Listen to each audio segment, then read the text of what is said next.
everyone, this is your maths period. Today we will start exercise 8.4. Question number 1 is find the HCF of the following by listing common factor.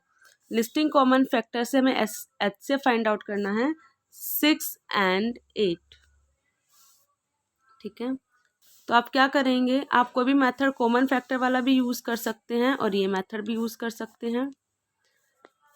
2 के table में 6 कहाँ आता है? 3 number पर। जिस number पर आता है वो नंबर यहाँ लिखोगे, जहाँ जिस टेबल पर आता है वो टेबल यहाँ। देखो 2 3 ज़ा 6 ही बन गया ना वापस। और 2 के टेबल में 3 नहीं आता, तो 3 के टेबल में 3 आता है। 3 के टेबल में 3 आता है 1 नंबर पर। जब 1 आ जाए तो ये कंप्लीट हो गया। 2 के टेबल में 8 आता है, यस, 4th नंबर पर। जो जिस टेबल पर आता है वो यहाँ लिखा जाएगा और जिस नंबर पर आता है वो यहाँ लिखा जाएगा। 2 के टेबल में 4 आता है, यस, कौन से नंबर पर? 2 नंबर पर। 2 के टेबल में 2 आता है, यस, कौन से नंबर पर? 1 नंबर पर। तो अब हम लिखेंगे 6 में क्या होएगा? 2 × 3। 6 कैसे आया? 2 × 3 से। 8 कैसे आया? 2 × 2। अब इसमें से हमें कॉमन फाइंड आउट करना है। दोनों में कॉमन क्या है? 2। कॉमन फैक्टर क्या है? 2। तो HCF क्या हो जाएगा? 2। HCF की फुल फॉर्म होती है हाईएस्ट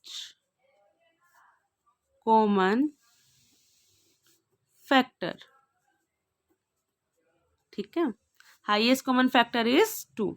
एक पार्ट में आपको और करा देती हूँ। Second one is 4 and 10। 4 and 10, यहाँ 4, यहाँ 10। 2 2 ज़ा 4। 2 के टेबल में 4 कहाँ आ रहा है? 2 ज़ा पे। 2 के टेबल में 2 कहाँ आ रहा है? 1 ज़ा पे। 2 के टेबल में 10 कहाँ आ रहा है? 5 नंबर पे। 2 5 ज़ा 10। और अब 2 के टेबल में 5 तो नहीं आता ना, 5 के टेबल में 5 आता है 1 ज़ा पे। अब 4 का जो फैक्टर आए हैं वो कौन सा है? इधर वाले फैक्टर होते हैं, 2 × 2। और 10 के फैक्टर कौन से आए हैं? 2 × 5। कॉमन क्या है दोनों में? जो दोनों में, कॉमन का मतलब दोनों में, कॉमन फैक्टर्स 2। तो HCF क्या हो जाएगा? 2। ये तो था आपका क्वेश्चन नंबर 1। अब हम करेंगे question number 2। Right the common factors and HCF। इसमें आपको कॉमन फैक्टर राइट करने, जैसे 12 18 32।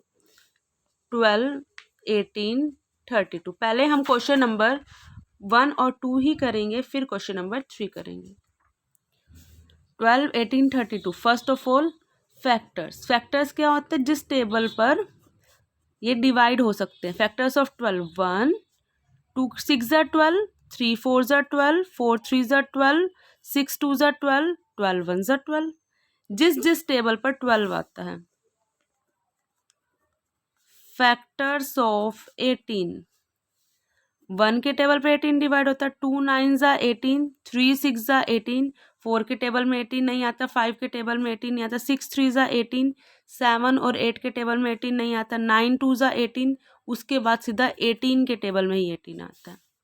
ऐसे ही फैक्टर्स ऑफ 32, 1 2, 2 को आप 32 को डिवाइड करोगे 2 से तो कम्प्लीटली डिवाइड हो जाएगा। 3 के टेबल में 32 नहीं आता। 4 8 ज़ा 32। 5 के टेबल में 32 नहीं आता। 6 के टेबल में नहीं आता। 7 के टेबल में नहीं आता। 8 4 ज़ा 32। 9 के टेबल में नहीं आता। 10 के टेबल में नहीं आता। 11 के टेबल में नहीं आता। 12 के टेबल में नहीं आता। उसके बाद आता है 16 के टेबल में। 16 2 ज़ा 32। आपको टेबल लर्न होने चाहिए। और एंड में आता है 32 के टेबल में, खुद के टेबल में। अब हम निकालेंगे इसमें कॉमन फैक्टर्स। कॉमन फैक्टर क्या है? 1, जो कॉमन हो तीनों में। 2, उसके बाद 4 है यहाँ पे, पर 3 नहीं है तीनों में, 4 भी तीनों में नहीं है, 6 भी तीनों में नहीं है, बाकी सारे तीनों में नहीं है। तो और HCF क्या हो जाएगा? Highest common factor 2। क्या हो जाएगा? 2। तो आपको यही करना है, फैक्टर फाइंड आउट करने हैं।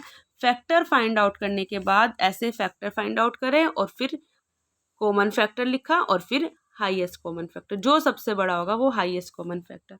ये था क्वेश्चन नंबर 1 and 2। फर्स्टली आपको 2 क्वेश्चन करने हैं, फिर हम करेंगे क्वेश्चन नंबर 3।